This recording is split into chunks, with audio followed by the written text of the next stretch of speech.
카나리오 바이오가 5월달에 글로벌 임상 3상 환자 모집이 마감됐다라고 하고요. 그리고 제 저번 영상에서 말씀드렸지만 즉 가장 강력한 경쟁자, 가장 빠르게 데이터를 발표할 기업이 림파자와 임핀지 병용요법인데 바로 이 기업이 아스코 2023에서 듀오 임상 데이터를 발표했다라고 해요. 그래서 만약에 얘네 데이터가 잘 나왔다라고 한다면 카나리오 바이오는 경쟁자가 더 생기는 거니까 악재일 수 있고, 만약에 데이터가 별거 없다라고 한다면 카나리오 바이오가 성공을 가정한다라고 하면 오히려 호재가 될 수 있겠죠. 자, 그러면 바쁘신 분들 위해서 결론만 먼저 말씀드린다면 카나리오 바이오 여러분들 관심 가져야 합니다. Invest in your life, Researcher TV. 자, 바로 이게 카나리오 바이오의 잠재적 경쟁자인데요. 지금 보시면 이 퍼스트 임상 같은 경우는 2020년도에 끝났어요. 근데 제가 이 데이터를 막 찾아봤는데 없더라고요. 그리고 NCC 가이드라인도 없는 거 보면 아마도 데이터가 별로 안 좋게 나온 것으로 보여져요. 그리고 제블린 임상 같은 경우도 그래서도 풀필이 됐는데 뭐 데이터가 뭐 별거 없는 것 같더라고요. 그래서 이것도 좀 나가리 된 것 같고, 근데 바로 이번에 듀오 임상이 발표를 한 거예요. 그러다 보니 나머지는 뭐 2024년, 2025년이다 보니 조금은 시간이 걸리잖아요. 그죠? 그래서 이 듀오 임상을 좀 상세히 살펴보면서 카나리오 바이오의 경쟁자가 될 수 있는지 아니면 그냥 나가 떨어지기 때문에 호재인지 한번 분석해보자고요. 자, 듀오 임상, 이번에 발표한 임상 프로토콜을 어떻게 했는지 한번 상세하게 볼 필요가 있는데요. 먼저 이게 프라이머리 엔드포인트 있죠. 이것을 달성하면 성공입니다. 근데 1차 지표는 PFS, 그리고 암3와 암1을 비교해서 PFS가 길게 나오면 성공한 거예요. 오케이. 그러면 암3를 보자고요. 암3가 바로 여기인데, 여기 CT는 이제 카보플라틴과 파크리탁셀을 줄인 거예요. 그리고 플러스 베바시점이 있죠. 뭐냐면 이 NCC 가이드라인을 보면 지금 보시면 파크리탁셀과 카보플라틴이 프리폴드, 그리고 플러스 베바시점, 아바스틴을 추가한 게 프리폴드도 있죠. 그러니까 요 밑에 있는 것들은 이것보다도 레벨이 낮은 거니까 볼 필요가 없어요. 둘 중에 뭐가 다르냐? 요 위에 거 두 가지 약제는 올 스테이지 1기, 2기, 3기, 4기 다 먹는 거고, 베바시 주마까지 한 3제 약제는 1기를 뺀 2기, 3기, 4기 환자다. 근데 국내 같은 경우를 보면 지금 이 베바시압을 급여를 받는데 조건이 뭐 3비 이상인가 좀 조건이 까다로워요. 그렇다 보니까 국내에서는 약 80% 정도가 파크리탁셀과 카보플라틴 약을 먹고 있다. 아마 효과는 거의 비슷합니다. 그러면 다시 한번 봅시다. 암1을 보면 얘네가 보면 즉 카보플라틴과 파크리탁셀 그리고 베바시압을 먹었잖아요. 그러니까 이거는 지금 1차 표준요법을 먹인 거예요. 그리고 유지요법도 같이 하는데 지금 보면 나머지 위약이고 베바시압, 아바스틴을 먹이죠. 보통 이 난소암의 특징을 알아야 되는데, 난소암 같은 경우는 1차 치료를 하고 연달아 유지요법을 같이 합니다. 이게 다른 암종과 달라요. 요건 제가 조금 더 자세하게 설명을 드리겠습니다. 그러니까 이거는 지금 표준요법을 그대로 쓴 거고, 그러니까 이게 만약에 암3가 잘 나오면 이 약보단 무조건 이걸 쓰겠죠. 근데 암3는 뭐가 다르냐? 카보플라틴과 파크리탁셀 그리고 베바시압을 똑같이 먹는데 여기 플러스 임핀지를 먹여요. 이게 바로 면역 항원제입니다. 그리고 유지요법에도 똑같이 베바시주마, 임핀지, 림파자까지, 그러니까 지금 약을 총 7가지를 먹이는 겁니다. 오케이, 이해되시죠? 그러면 얘네가 어떤 타겟군을 했냐? 카나리오 바이오가 겹치는지도 체크를 해봐야 되는데, 얘네 지금 밑에 보시면 논 브라카 M 그리고 HRD 파스티브라 나오죠. 지금 밑에 제가 설명드리면 난소암이라고 제가 진단을 받으면 바이오마커 검사를 합니다. 그러면 HRD가 음성, 네거티브거나 알려지지 않은 언노운 경우가 52%고 그 다음에 HRD가 양성인 게 48% 이렇게 나눠져요. 근데 HRD가 양성인 경우에서도 브라카 변이가 있는 경우 아니면 브라카 변이가 없는 경우, 음성인 경우로 두 가지가 나눠지는 거예요. 근데 여기는 논 브라카 M HRD 파스티브라고 하죠. 그러면 지금 정확히 얘네는 이 19% 시장을 노리는 겁니다. 오케이. 그리고 여기 보시면 ITT 기준이라는 점도 체크하자고요. 그러면 오레고봄합과 정확히 어느 시장에서 겹치는지를 보고 우리가 비교를 해볼 수 있는 건데요. 바로 이게 카나리오 바이오의 임상 이상 데이터입니다. 지금 얘네는 파크리탁셀과 카보플라틴, 이게 아까 표준요법이었죠. 그죠? 근데 플러스 오레고봄합을 매긴 거예요. 그리고 경쟁 약군도 대조군도 표준요법이었다. 근데 보시면 PFS가 1차 지표였는데 41.8개월이 나왔고, 이제 대조군이 12.2개월. 하절드 라티오 HR이라고 하거든요. 0.46이라고 나옵니다. 이걸 어떻게 해석하냐면 100에서 46을 빼세요. 그러면 54죠. 54%입니다. 그럼 이걸 어떻게 해석하냐면 질병 진행 및 사망 위험률을 54% 낮췄다라고 해석하는 거예요. 그 말은 뭐냐면 이 HR이 낮으면 낮을수록 더 좋다라는 거죠. 그러면 유럽에서는 ESMO 같은 경우는 보통 이게 0.70 이하면 약의 효과가 있다 있다라고 인정을 해줘요. 그리고 미국인 아스코에서는 조금 더 관대하게 0.75에서 0.8년까지만 나오더라도 약의 효능이 있다라고 인정해주는 겁니다. 그러면 지금 0.46은 일단은 대단히 효과가 있다라는 건 알 수 있죠. 그리고 아까 위에 보셨겠지만 듀오도 ITT 파퓰레이션 기준인 거 보셨죠? 얘네도 똑같이 Intended to Treat, 이게 바로 ITT입니다. 그러니까 항상 이 기준점이 똑같은지를 봐야 돼요. 오케이? 그러면 지금 얘네는 다른 게 뭐냐? 대단히 아쉽게도 임상 이상을 보면 이렇게 서브 그룹으로 나눠서 하지 않았어요. 아까 위에 보시면 듀오는 논 브라카 M, HRD 파스티브라는 딱 타깃군을 정했잖아요. 근데 이따 설명드리겠지만 얘도 3상에서는 그걸 구분하는데 임상 이상에서는 이걸 딱히 바이오마커로 구분하지 않았습니다. 그 말은 뭐냐면 지금 이 전체 환자군이 다 뒤죽박죽 섞여 있다. 그러니까 전체군으로 우리가 대략적으로 봐야 된다. 자, 그러면 카나리와 바이오가 이런 거죠. 임상 이상에서 대단히 좋은 데이터가 나온 건 맞아. 근데 임상 상상에서 성공할 가능성이 높을 거란 건 우리가 어떻게 알 수 있을까? 우리가 과거에 신라젠한테 당했죠. 임상 이상에서 뭐 성공과 실패를 반복했는데 3상에서 막 성공할 거라고 막 엄청 기사화됐고 그래서 시총이 10조까지 갔잖아요. 근데 제가 무용서 평가 한 일주일 전쯤에 이거 실패할 거다. 디자인을 비교해보니까 너무 짜집기가 된 거야. 가장 큰 핵심은 뭐냐면 내가 임상 이상에서 성공을 했으면 3상에서 성공할 가능성 우리가 합리적으로 가능성을 판단해볼 때 높다라고 하는 기준은 뭐냐면 임상 디자인이 최대한 유사한지 봐야 돼요. 그럼 도대체 임상 디자인이 뭔데? 라고 본다면 첫 번째 용량, 그 다음에 약을 마치는 주기, 그 다음에 약을 마치는 그 안에 있는 기간까지도 그런 것들과 같이 그 다음에 환자의 상태까지 보면서 최대한 우리는 그게 똑같다라고 한다면 임상 3상의 성공 가능성이 높다라고 볼 수가 있는 거예요. 오케이? 그럼 한번 그 부분을 체크해본다라고 한다면 먼저 여기 보시면 previously untreated, 그러니까 이전 치료를 안 받은 1차 치료제란 말입니다. 그리고 여기서 중요한 게 뭐냐면 surgically optimally debulked, 이게 뭐냐면 종양을 최적 감축 수술을 하는 겁니다. 그러니까 수술을 먼저 하고 그 다음에 보시면 여기 3기, 4기 난소암 환자를 대상으로 약을 먹이는 거예요. 그러니까 수술을 하고 난 다음이기 때문에 보조 항암 화학요법이라고 합니다. 그 약을 어떻게 먹이냐? SOC는 표준치료법의 줄임말을 SOC라고 해요. 그러면 지금 보시면 6사이클을 먼저 먹이고 그 다음에 오레고보밥을 추가합니다. 오케이, 오레고보밥을 어떻게 먹이냐? 1사이클, 3사이클, 5사이클, 그리고 나중에 12주차 이렇게 총 4번을 먹이는 거예요. 얘네 용량은 여기 나와있지 않지만 제가 프로토콜 확인해보니까 2mg. 그럼 이게 3상이랑 똑같은지 체크해보면 돼요. 만약에 유사하다면 우리가 좀 합리적으로 성공 가능성이 높겠구나 예측해볼 수 있는 거예요. 바로 이게 임상 상상 프로토콜인데요. 제가 표시해둔 코호트 1을 한번 먼저 볼게요. 프라이머리 서저리, 얘도 먼저 종양 감축 수술을 먼저 하죠. 그 다음에 약을 먹입니다. 그러니까 아까 위랑 이상이랑 똑같죠 일단. 그리고 아까 위에 보셨겠지만 파클텍사 카프라텐, 이게 표준요법이잖아요. 얘네 6사이클을 먹인다는 얘네 똑같이 1, 2, 3, 4, 5, 6 6사이클을 먹이죠. 그리고 오레고보아의 바로 이 부분인데 아까 1, 3, 5, 그 다음에 12주 똑같죠. 여기 용량 나와있지 않지만 NCT 확인해보면 2mg 용량도 똑같아요. 그 말은 뭐냐면 지금 임상 이상과 거의 유사한 상태로 진행하는 게 코호트 1이다. 그러면 우리는 합리적으로 코호트 1을 조금 더 기대해 볼 수 있다. 오케이? 근데 얘네가 임상 이상은 다르게 임상 3상은 코호트 2를 추가합니다. 그럼 뭐가 다르냐? 3사이클을 먼저 파클리탁스가 카보프라텐 표준 치료요법을 먼저 먹여요. 그 다음에 수술을 하고 그 다음에 또다시 항암 화학요법을 진행합니다. 바로 이거 코호트 1은 수술이 지나고 나서 하는 거기 때문에 보조 항암요법이라고 하고, 여기는 수술 전에 먼저 약을 먹이기 때문에 선행 항암요법이라고 해요. 지금 보시면 조금 달라지는 게 뭐냐면 3사이클 전에 맞추고 수술하고 또 나머지 3사이클을 맞추죠. 그럼 또 누가 이런 생각을 할 수 있어요. 근데 어쨌든 얘네가 파클테사 카프라텐 임상 이상에서 6사이클 맞췄잖아요. 그죠? 그럼 여기도 총 6사이클이니까 똑같은 거 아니야? 아니에요. 왜?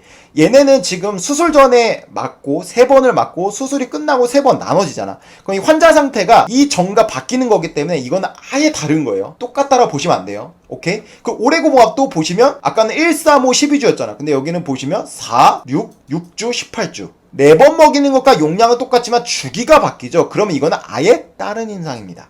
오케이? FD에서는 둘 중에 하나만 성공하면 허가를 내준다고 했으니 우리는 전혀 문제될 건 없지만 합리적으로 우리가 판단해 볼 때 코호트 1을 조금 더 기대해 볼 수 있지 않을까. 그러면 임상 3상에서 달라진 게 뭐냐? 임상 2상에서는 어떤 제외 요건을 봐도 따로 제외 요건이 없더라고요. 바로 이게 임상 3상 NCT 번호로 들어가면 클리니컬 사이트에 나온 건데요. 제외 기준이에요. 뭐냐면 브라카1, 브라카2 유전자 가진 피험자는 쉽게 말하면 환자를 안 받아. 그 말은 뭐야? 지금 여기 보시면 브라카 양성인 29%는 제외한다는 거야. 그리고 두 번째, 지금 파란색 표시된 부분 보시다. 이게 팔프 억제제를 최일선 유지요법을 받은 것을 알려진 HRD 양성인자. 그리고 뒤에 뭐라고 합니까? HRD가 있는 피험자는 팔프 억제제 최일선 유지요법을 시행할 의도가 없는 한 적격입니다. 그러니까 이거를 반대적으로 말하면 HRD 양성인 사람들은 지금 여기 빼고 브라카 변이가 양성이고 HRD가 양성인 사람도 있지만 HRD가 양성인데 브라카 변이가 음성인 사람도 있죠. 19% 그죠? 이 환자군들은 지금 기존에 나온 약이 있어요. 바로 그게 팔프 억제제입니다.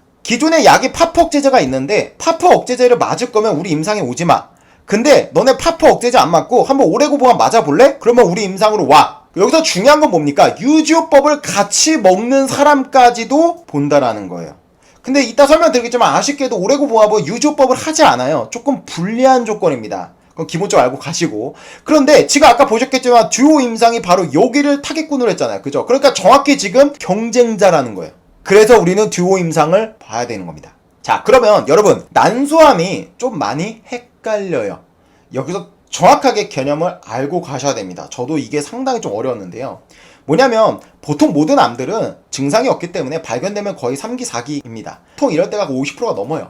내가 암에 걸렸는데 수술이 된다는 거 오히려 좋은 거예요. 왜? 전이가 안 됐다는 거기 때문에. 그래서 보통 수술을 하고 나서 난소암 같은 경우는 이 표준요법, 아까 NCC 가이드가 보셨겠지만 한 가지 더 옵션이 있죠. 아바스틴 맞든 약을 먹여요. 그런데 보통 여기서 1차 치료를 하면 CR, 완전 간해가 70%에서 80%가 나옵니다. 이 CR은 뭐냐면 쉽게 말하면 완전 간해, 암세포가 안 보여. 근데 그렇다고 해서 완치는 아니에요. 우리가 의학적으로 암 환자들이 완치를 받으려면 이 CR 상태가 5년 동안 유지돼야 완치라고 해요. 왜 그러냐라고 한다면 그 현미경을 이렇게 보잖아요. 근데 그 현미경에 보이지 않은 더 작은 좁쌀만한 암세포들이 몸에 있거든요. 근데 그게 보이지 않을 뿐이지 언제든지 자라날 수 있어. 근데 그게 5년 동안 어쨌든 안 자라나면 의학적으로는 이 정도면 암이 완치라고 해주는 거예요. 근데 얘네는 지금 수술하고 나서 수술하고 약을 먹어도 한 7, 80%가 CR이 나오잖아. 그럼 암세포가 안 보이지만 이건 좁쌀만한 암세포가 있을 수도 있어요. 그런데 여기서 이제 달라지는 게 뭐냐면 난소암은 무려 재발률이 70%에서 80%입니다. 그런데 정말 슬프게도 1차를 재발을 하면 보통 재발하는 시간이 한 30개월 정도 뒤에 걸리거든요. 재발을 만약에 하잖아. 그러면 2차 재발은 한 15개월 뒤 절반으로 줄어들어요. 그러니까 난소암의 특징이 뭐냐면 첫 번째 재발을 막는 게 가장 핵심이에요. 그래서 이게 뭐냐면 여기 설명이 나오죠. 옵티멀리 디벌크드. 그러니까 추가적으로 또 최적 용량 감축 수술을 하는가라고 질문하는 거예요. 근데 여기 노잖아. 노는 뭐야? 할 필요가 없는 거예요. 그러니까 완전 관해가 됐으니까 종양이 안 보이니까 수술을 할 필요가 없죠. 그러면 이 노라는 부분이 몇 프로 비중입니까? 똑같이 CR이 7, 80% 나니까 7, 80% 비중 환자야. 근데 그 환자들이 메인테너스 유지요법을 쓰는 거예요. 바이오마커 검사를 했을 때 뭐 브라카 변이가 있고 HRD가 양성이고 뭐 그런 걸 따라서 파프 유지제를 쓰냐 아니면 베바시마, 아바스틴을 쓰냐 그 차이지 7, 80% 환자들이 유지요법을 다 씁니다. 오케이? 이게 대단히 중요한 거예요. 그런데 좀 아쉬운 건 뭐냐면 이번에 오레고 보막 같은 경우는 지금 보시면 1차 치료로 해서 병용법을 하는 거죠. 근데 유지요법을 쓰지 않아요.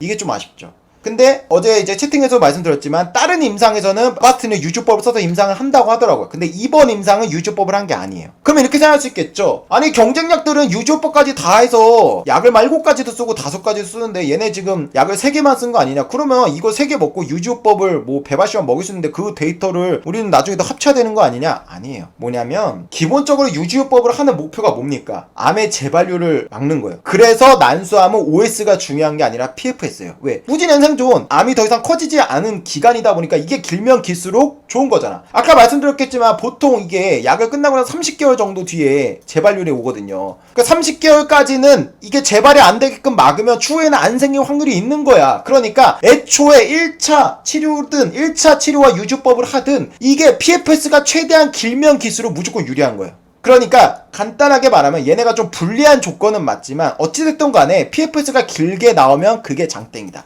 오케이.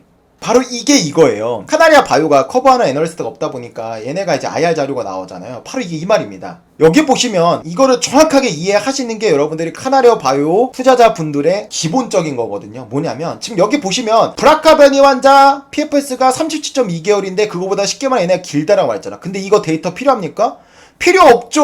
왜? 우리 아까 삼상 보셨겠지만 브라카 변이가 있는 환자는 안 받았잖아. 여기 25% 구는 안 받았잖아. 그럼 얘네가 이걸 왜 말했을까요? 이 파프 치료제가 지금 보시면 HRD가 양성인 게 절반인데 여기서 브라카 변이가 있고 없고 차이가 있잖아요. 그죠? 근데 둘 다 파프 치료제가 여기서 많이 쓰여요. 근데 브라카 변이 환자가 있는 군에서 파프 치료제가 가장 효과가 좋아. 여기서 데이터가 가장 좋거든요. 그러니까 이 말은 뭐냐면 가장 좋은 데이터임에도 불구하고 우리가 일단은 제일 좋았다라는 걸 어필하는 거예요. 근데 여기서 좀 맹점은 있죠. 뭐야? 얘네는 브라카 변이 환자가 있고 없고 서브그룹을 분석해서 한 건데 얘네는 아까 이상 데이터 보면 알겠지만 서브그룹 데이터 분석이 없죠. 전체군이잖아. 그러니까 이걸 직관적으로 비교해서 이게 옳다라고 말할 수는 없어. 하지만 좀 가능성이 있다라고 말할 수 있는 거예요. 오케이. 그리고 여기 보시면 이게 정확히 나오죠. 이 지금 보시면 얘네는 CPA, C가 카보플라틴, P가 파클탁스, A가 아바스틴이에요. 그러니까 지금 1차 치료를 이렇게 3개를 먹고 A가 또다시 아바스틴, 그 다음에 L는 림파자거든요. 이걸 유지법으로 같이 쓴 거야. 그러니까 지금 여기도 똑같아.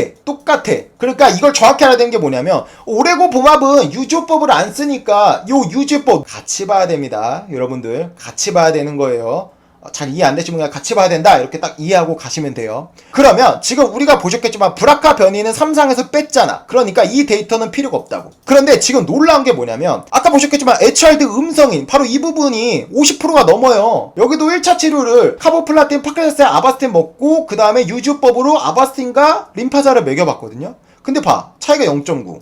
이거 임상학적으로 효과가 없어요. 그러니까 지금 50%는 꽤나 괜찮은 파프 치료제들이 있어서 난소암에 대한 예후가 괜찮은데 나머지 50%는 약이 없어요. 그런데 우리 아까 지금 위에 CPO 우리 오레고와 41.8견이 이거 전체가 포함되어 있는 거잖아. 얘네 서브그룹 분석 안 했기 때문에 여기 안에 브라카 변이가 있을 수도 있고 논브라카도 있을 수 있고 HRD가 네거티브도 있을 수 있고 HRD 언론도 있을 수 있잖아. 그러니까 지금 이 데이터로 가능성으로 본다면 HRD 음성 부분만 이대로만 나오더라도 이건 대박이에요. 플러스 지금 HRD가 양성인데 논브라카임 이 25%가 지금 피 튀기는 싸움이 될 거예요. 바로 듀오 임상과. 근데 얘네 데이터가 뭐다? 28.1개월, 16.6개월, HR이 0.43이 나왔다. 우리 아까 뭐 나왔죠? 0.46이잖아. 그러니까 지금 직관적으로 볼 때 0.3 이게 더 낮으면 낮을수록 제가 좋다라고 했잖아요. 더 약의 효능이 좋다라는 거기 때문에 이미 이 25% 시장은 시장에 나와 있는 약 자체가 꽤나 효과가 좋구나. 이 약을 뛰어넘어야 되고 지금 발표할 듀오 임상 이 데이터도 체크해야 되고 나중에 오레고와에 어떻게 데이터를 발표할지에 따라서 이게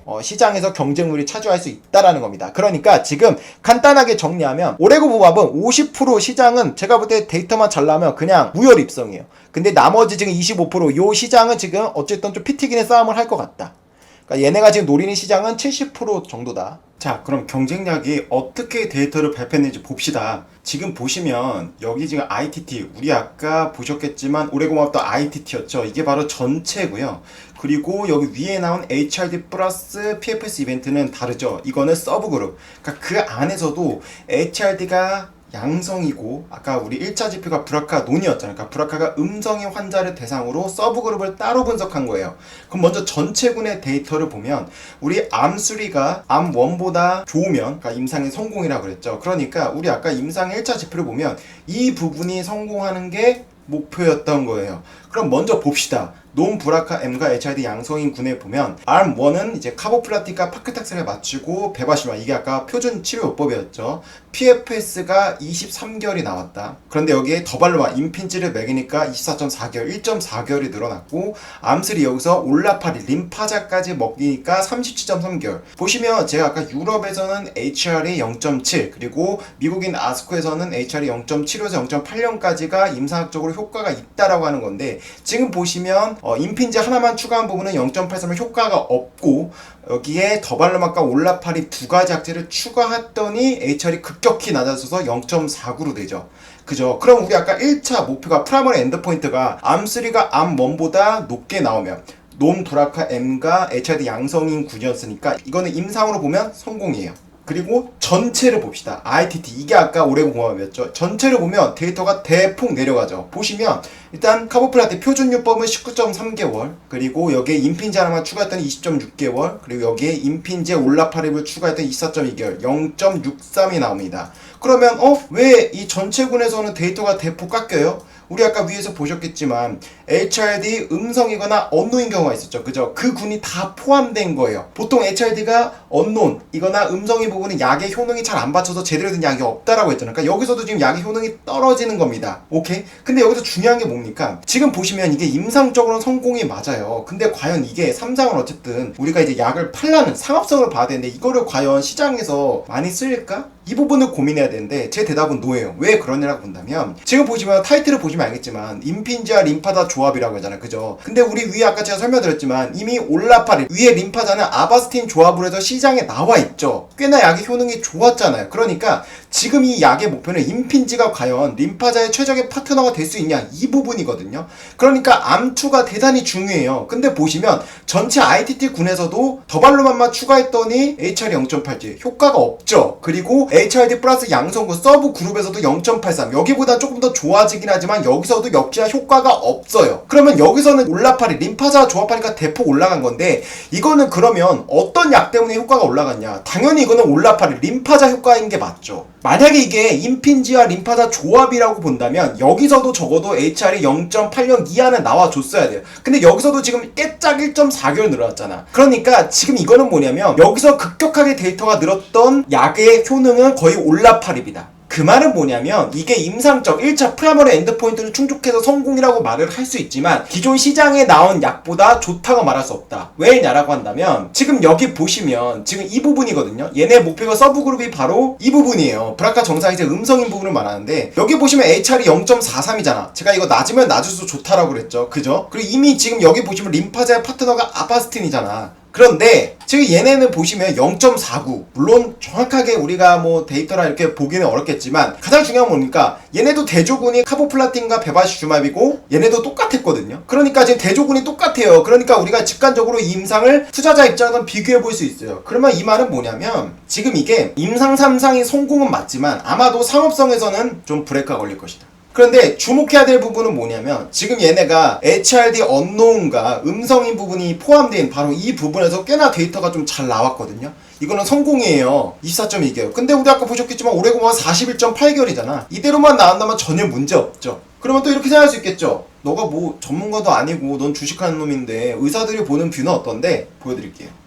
많은 기사들이 있어요. 저는 이걸 보고 제가 너무나도 동감을 했는데 전문가와 본 실체, 여기 전문가는 주식 전문가가 아니고 당연히 교수, 의사입니다. 뭐라고 말하냐? 암술에서 림파자를 추가했는데 베바시주맙에 림파자를 추가하면 효과가 좋다는 사실은 잘 알려져 있어. 이미 시장에서 팔리고 있죠? 위에 데이터. 이를 봤을 때 임핀제 역할이 컸다고 보기 힘든 측면이 있다. 왜? 아까 보셨겠지만 암투에서 전혀 효과가 없었잖아. 암투에서 효과가 있었어야 돼요. 그래서 뭐라고 말하냐? 국내 임상 현장의 처방의 중요한 요소는 급여의 허들을 넘기기 쉽지 않을 거예요. 급여를 못 받으면 이거는 시장성이 없어요. 왜? 아까 보셨겠지만 약을 7가지를 먹이잖아. 이거 돈이 얼마예요? 임핀지 이거 면역항암제잖아. 이거 한 번만 내 300만 원입니다. 이걸 누가 맞겠어요? 이번 연구 외에도 기존에 수행된 데이터를 종합적으로 고려했을 때 베바시주마, 아바스틴의 림파자를 추가한 것이 효과가 있었던 것이 아니냐는 부분이 합리적인 해석이 될 것으로 본다. 저도 동의합니다. 그러면 듀오 임상 오케이 알겠어. 이것도 나가리, 제블린 아까 뭐 나가리, 퍼스트 나가리. 그러면 지금 2014년도에 발표한 옵디보, 니볼루맛 그리고 펜브로이즈맛, 키트루다 이거 2025년 이것도 좀 우리가 걱정해야 되는 거 아니야? 제 대답은 노. 왜 그러냐라고 한다면 이 작용 기전을 봐야 돼요. 면역항암제 같은 경우는 기본적으로 우리 몸의 면역을 활성화시켜서 암세포를 죽이다 보니까 오할라는 낮지만 반응만 하면 부작용이 적고 효과가 좋다라는 거잖아요. 그래서 지금 전 세계적인 트렌드잖아요. 그래서 앞으로 가장 많이 팔리는 약이 휴미라를 꺾고 키트루다가 된다라고 하는데 얘네 이제 작용 기전을 보면 지금 보면 얘네가 이제 암세포를 죽인데 작용 쉽게 말하면 스위치를 누르는 버튼의 원리가 뭐냐면 PD1과 PDL1이 만나는데 이 만나는 것을 막으면 쉽게 말하면 스위치가 켜져요. 그런데 지금 보시면 요 제블린 얘네도 인상이 잘 안 나온 거를 보면 제블린이 보면 아벨루맘이죠. 아벨루맘 여기 있고 그리고 이번에 한 게 더발루맘 임핀지거든요. 얘네는 PDL1을 막는 거야. 지금 보시면 이 PDL1이 PD1과 결합을 하는데 얘네는 PDL1을 막은 거야. 그런데 지금 아직 발표하지 않은 2024년도와 2025년도에 발표할 약들은 PD1을 줘야 하는 거야. 그러니까 이거는 작용 기전이 거의 똑같아요. 만약에 지금 여기 발표할 게 여기 보이시는 인필리무반이만 달라요. 왜? 얘는 CTLA4잖아. 그러니까 이거는 작용 기전이 다른 거기 때문에 이거는 나중에 어떻게 나올지 몰라요. 우리가 나중에 체크해봐야 된다 이렇게 하겠지만 제가 볼 때 이거 옵디보와 키토르다도요 아마 어정쩡한 데이터가 나올 거예요. 그러면 뭡니까? 카나레 바이오는 이제 제가 볼 때 이제 새롭게 나타날 경쟁자는 좀 제한적이고 기존에 깔려있는 경쟁자보다 데이터만 잘 나오면 된다. 판은 깔렸습니다. 얘네 지금 시총이 1조 1000억이거든요. 제가 좀 이런 생각이 들더라고요. 메지온 제가 언급하고 나서 정말 많이 올라서 뿌듯합니다. 걔네 시총이 거의 1조 되거든요. 9,800억. 근데 메지온은 좀 희귀약품이고 좀 거기 쉽게 말하면 거기도 약이 없잖아요. 그죠? 어떻게 보면 좀 비슷한 점이 있어요. 뭐냐? 얘네도 지금 보면 아까 HRD 네거티브 부분은 제대로 된 약이 없거든요. 50%? 그럼 거기도 아마 조단위 매출은 나올 거예요. 근데 아까 HRD 파스티브랑 브라카 변이가 음성의 부분은 피 튀기는 부분 한 건데 지금 듀오가 나가 떨어진 거고 그럼 기존에 있는 약보다만 나오면 되는 거잖아요. 근데 거기는 만약에 데이터가 안 나서 못 먹는다 쳐도 나머지 50% 시장만 잘 나온다고 하더라도요. 이거는 완전 좋은 거예요. 그런 점에서 볼 때 지금 매주온도 경쟁자가 없는 시장에서 다 나가 떨어졌죠. 걔네도 개발하는 회사들도 시중에 나온 약도 없고 성공만 하면 엄청나게 팔릴 거죠. 카나리아 바이오도 똑같습니다. 그쪽은 비슷하지 않나? 이런 생각이 들더라고요. 카나리아 바이오 지금 외적인 잡음이 있습니다. 뭐 그런 부분은 제가 뭐 어떻게 분석할 여력이 없는데요. 파이프라인에만 집중한다면 카나리아 바이오 무용성 평가도 3번 통과했기 때문에 성공은 기정사실이고 데이터가 어떻게 나온지가 중요한 건데 그것도 우리가 충분히 기대할 법하고 그리고 가장 우려했던 경쟁자도